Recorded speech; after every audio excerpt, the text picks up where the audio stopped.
یک مردی به زیارت برادر خود در آبادی دیگر رفت. پس الله در راه او فرشته‌ای فرستاد و این فرشته در راه این مرد به ظاهر یک مردی ایستاد و این فرشته با او بود و او را همراهی کرد تا به مقصد برسد.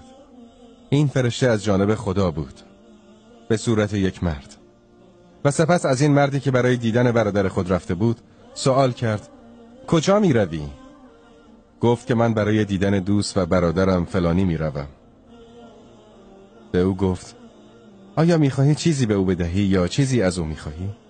یعنی مثلا تو به خاطر کار رفته باشی یا مثلا از او چیزی قرض بگیری یا از او سوالی کنی یا اینکه او به تو نیکی و احسانی کرده باشه و تو میخواهی به او بازگردانی. آیا چیزی میخواهی به او پس بدهی؟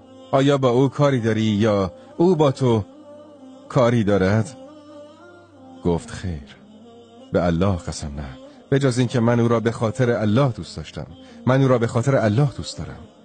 پس آن مرد به او گفت، کسی که در واقع فرشته بود و به صورت مردی در آمده بود، گفت که همانا من رسولی از جانب الله بودم که به تو خبر دهم همانا الله همان گونه که او را دوست داشتی تو را نیز دوست دارد.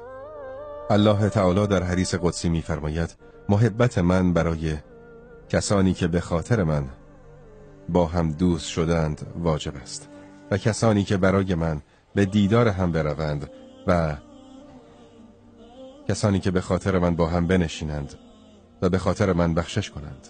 و پیامبر صلی الله علیه و آله و سلم در جواب مردی که از او پرسید ای رسول الله، روز قیامت چه موقع است؟ به او گفت که چه چیزی برای آن روز آماده کردی؟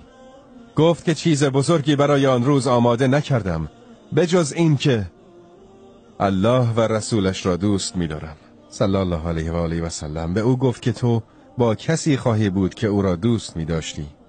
انس میگوید به الله قسم از هیچ چیزی به این اندازه خوشحال نشدیم.